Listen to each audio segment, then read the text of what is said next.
tuned in to The Andrew Lawton Show. Again, what was interesting too is that the CSIS Act, I just was alerted to this morning in a Globe and Mail piece. The CSIS Act actually gives CSIS the opportunity to go to the leader of a party and say, yeah, you should be aware of this thing that affects your party. So they won't tell Poilievre about a Liberal MP. They won't tell him about a New Democrat. But if there was a Conservative MP or a Conservative candidate, CSIS could go to him and tell him what their concerns were. The Conservatives say that has not happened. They have received no such briefing, no such alert from CSIS. Now, CSIS may be fumbling the ball. This has happened on a couple of occasions, but it could also be that these are not issues that are in the Conservative caucus. These are issues that are in the Liberal caucus, the only caucus which, by the way, the leader has not come out and denied having any members of Parliament implicated. So take from that what you will, but you should pay attention to Trudeau's refusal to even answer the question.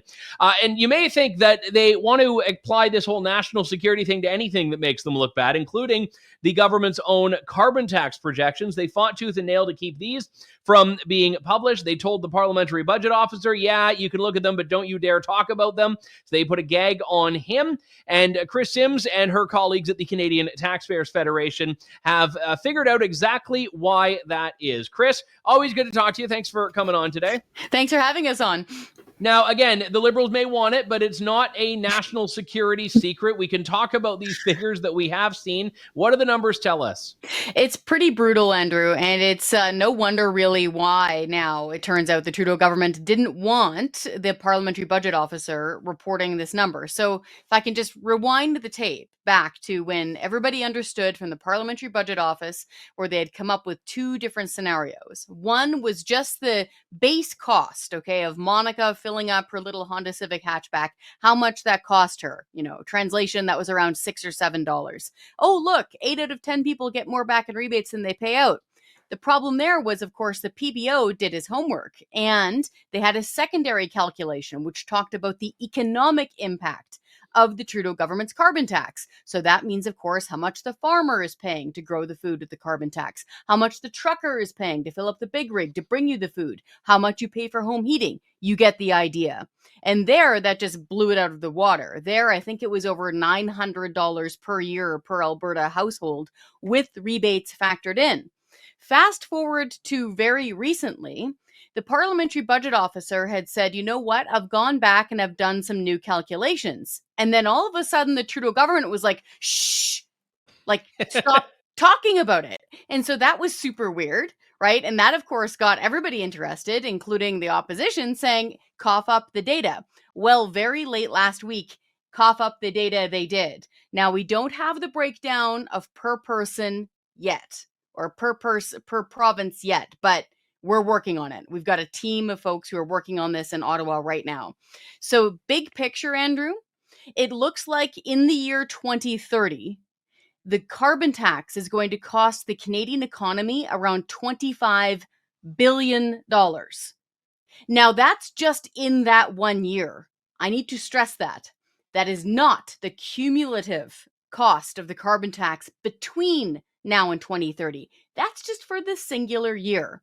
Now, the data sheets and the spreadsheets we have here are mind-boggling. You know when you open up an Excel spreadsheet and you've got that little slider on the right where you can move stuff up and down?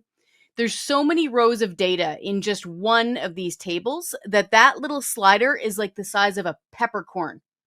Like, I can't even remember how many rows of data are in these models. So it's pretty crazy. But big shot is that it's around 25 billion by 2030. So it's no wonder they wanted to keep it under wraps. Yeah, but again, so costing the economy that. This is the carbon tax that we're told is quote unquote revenue neutral, right?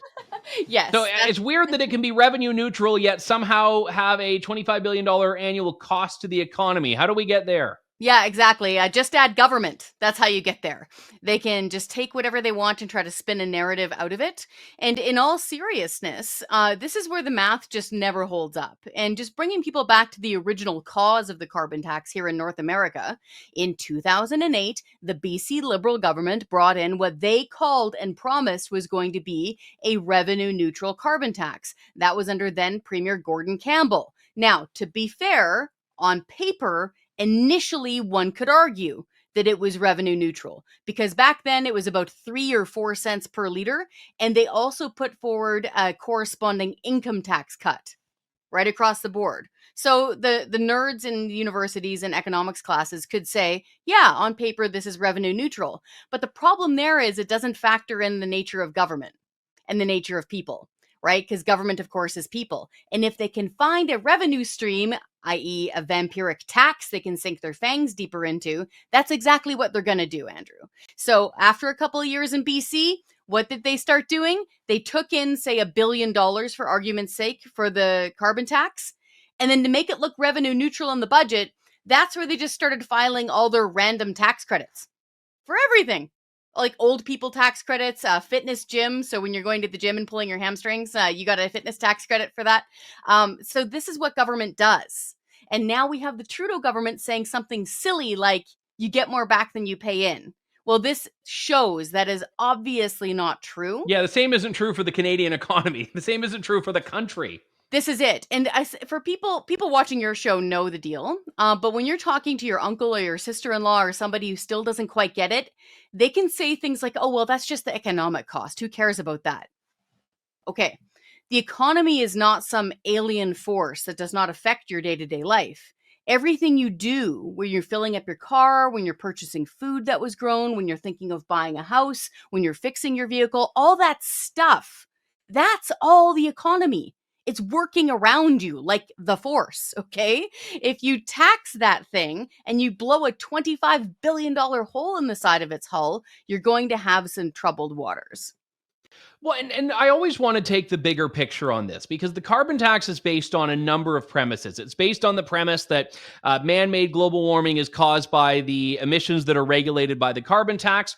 It's predicated on the fact that the carbon tax will result in the reduction of those emissions. It's predicated on the idea that even if Canada were to reduce its emissions, that will cause a global reduction. And one of the arguments Michael Binion from the Modern Miracle Network has made is that you could make Canada's emissions go up and lower global emissions because we are more efficient with our energy production than other countries are. So that's one argument that's put forward. But you bring this up all the time, and I think it's important. We have about 1.5% of global emissions that are Canada's responsibility. And no carbon tax proposal, no environmental proposal in Canada has proposed getting that even down to 1%, say. And That's even if correct. it did, that would be a drop in the bucket globally.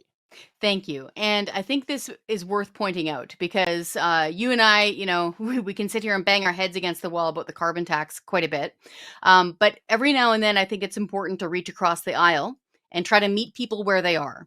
So let's say, for argument's sake, okay, that your key issue is global emissions, okay? Keeps you up at night, gets you out of bed in the morning. It's the reason why you've gone to university to pursue a trade or whatever it is that's a calling for you.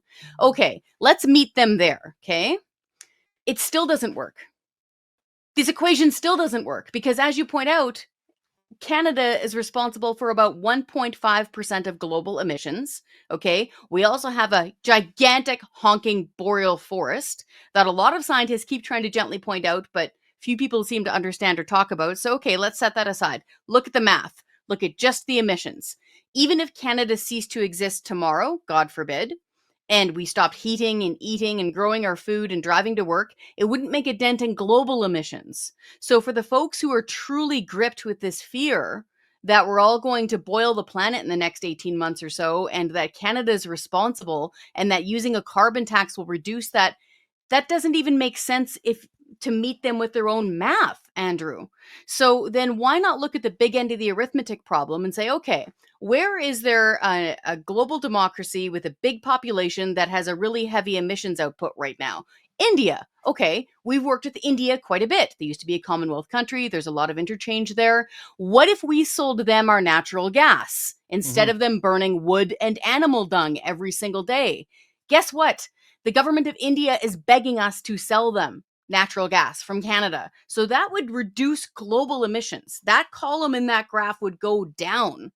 And we wouldn't need a carbon tax here in Canada, which is doing absolutely nothing, by the way, here in Canada. We're still getting increasing emissions in Canada. The government's own data between 2023 and 2024 shows an increase in federal emissions in Canada even though we have a carbon tax.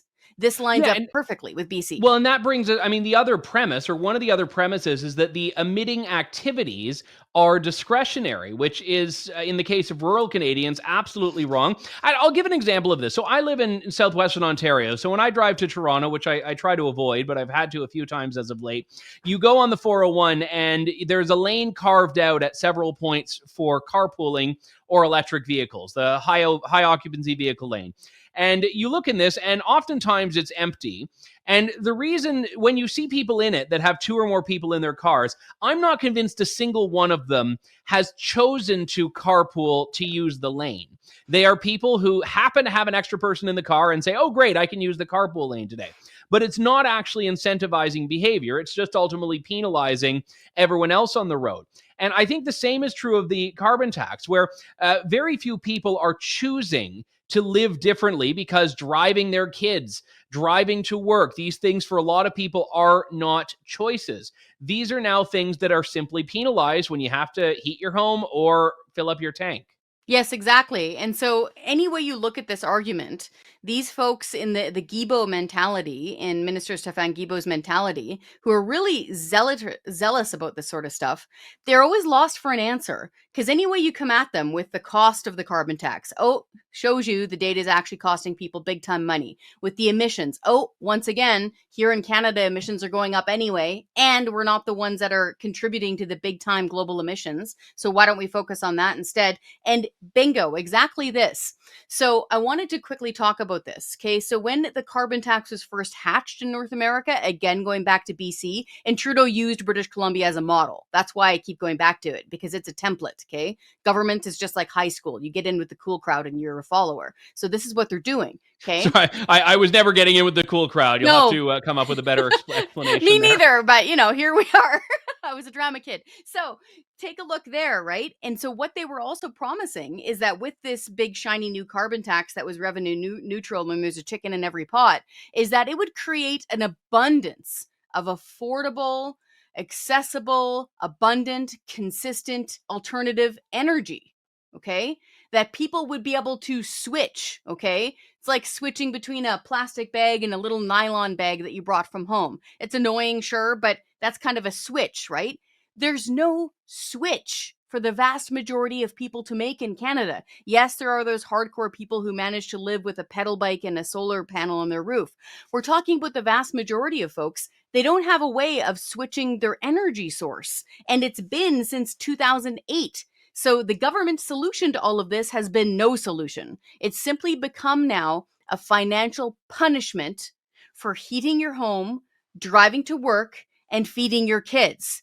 People are backed into a corner, and the government keeps hitting them with this carbon tax, which is a punishment. And the Liberal government, by the way, used the term punishment in an interview. So now we're at this weird crossroads where they're trying to move the goalposts, Andrew, and talk more about wealth redistribution and being fairer to poorer people and taking away from middle class and working class people and handing it to the folks who could never afford a car in the beginning.